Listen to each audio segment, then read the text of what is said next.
Hello everybody, welcome to my new review. This time Fenix sent me an HL26R with 450 lumen max. Here you can see the technical specs: FL1 standard, burst modus 1 hour 30 minutes, low 100 hours, 100 meters in burst mode, 2564 candela, 1 meter drop resistant and IP66. Here you can see the NZ Plato FL1 standard specs: 450, 130, 130, 70 and 30 for burst high, mid and low. In spotlighting LED and in floodlighting LED we have high, low and SOS. Okay, let's see what's in the box here. We will check the lumens later in the beam shots, so let's quickly check what's in here in this white box. Here we should have the USB cable, yep, and the warranty card and the manual. Usual USB cable, nothing special. Warranty card.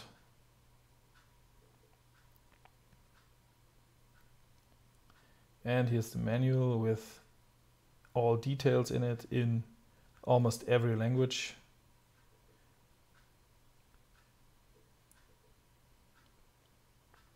As you can see here, when we unfold it,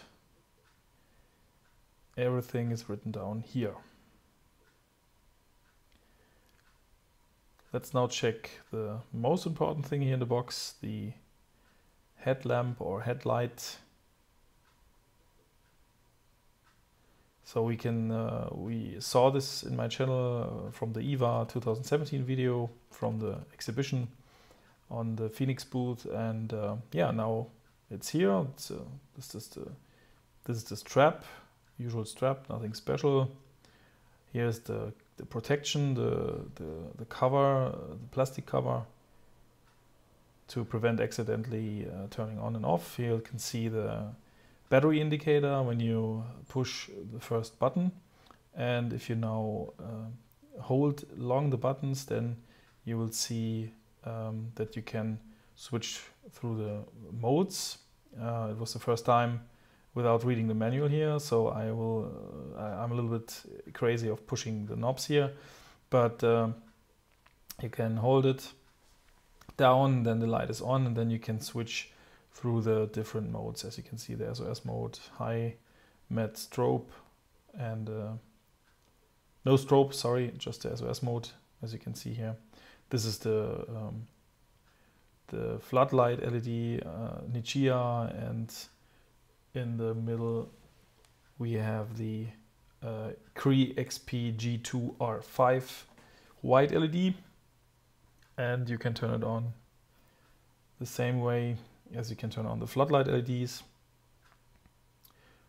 130 lumen high, 70 lumen medium, low 30 lumen, and the burst mode 450 lumens with 1 hour and 30 minutes runtime. But the high modus is sufficient for jogging or stuff like that, and the medium mode is also very bright and for yeah, having a walk around with a dog or stuff like that. It's sufficient, and the low mode is useful if you need the light to make some work on the electrical installation of your house, for example, and yeah, it's bright enough to read a book and stuff like that. This is the USB port, as you can see, with a cover. Make sure that this is closed like this, because otherwise you will flood the LED light. And yeah, and I did not know that this is not the IPX7 or X8 rating, so I dropped it in the water as I do in all my videos.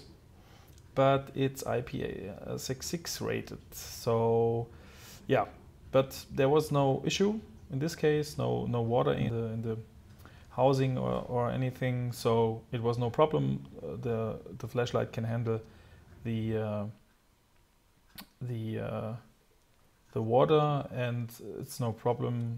As you can see, it's still on, it's still operating. You can, yeah, so everything is okay.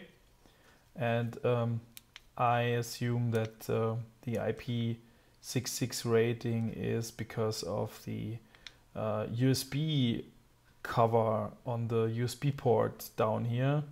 So maybe this is the case, but I'm not familiar with the standards and stuff like that. As you can see here, maybe there's no higher rating possible. Maybe if anyone knows this, you can add it in the comments.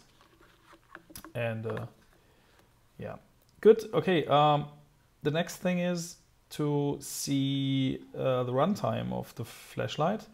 You can see my watch in the background, and I just switched on in the burst mode. As you can see here, long hold, and then the burst mode is on. And take a look at my watch in the background. The battery was fully charged for this test. And yeah, let's speed this up a little bit. Okay, now we are going 4 times faster. And as you can see, right now we have a step down. Here we have it. And this was puzzling me a little bit because I thought it was 1 hour and 30, but I guess it's because of the heat of the LEDs, but I'm not sure exactly. And as you can see here, I run the whole night, and you see the step down here after a few hours, and then we have this emergency light still on, but getting darker and darker, and until it drops off, or until it goes off.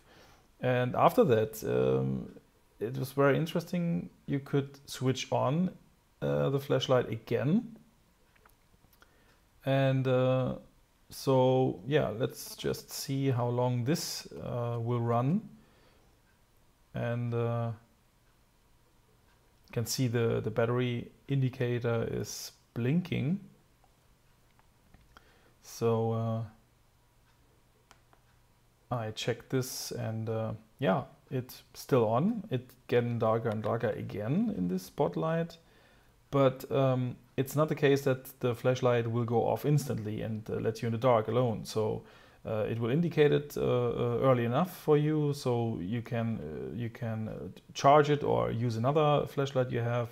So in this emergency situation, there's enough warnings for you to see that that you're running out of battery. So this flashlight, I can recommend this flashlight for emergency situations. There are other flashlights that blink a few times, a few seconds, and then go instantly off, and you can't turn them on again. And as you can see here, yeah, it's no problem. The flashlight will getting darker and darker, and you know, I've speeded up here a little bit. And as you can see, it's still on, and yeah. So now it's flashing faster, and yeah, then it's off. You can't turn it on again. As you can see, it's completely dead now. So it's just indicating that it will be charged, and it's just going a short flash, and yeah.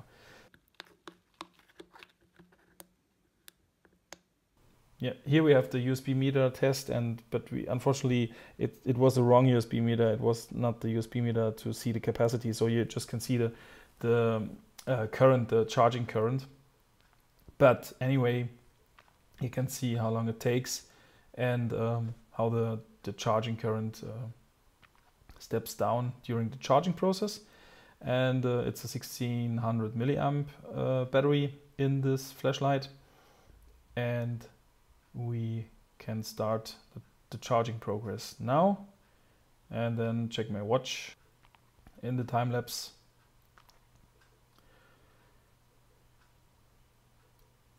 Yeah, and now the flashlight is almost full. Now the flashlight is almost full, and you can see the amps are dropping,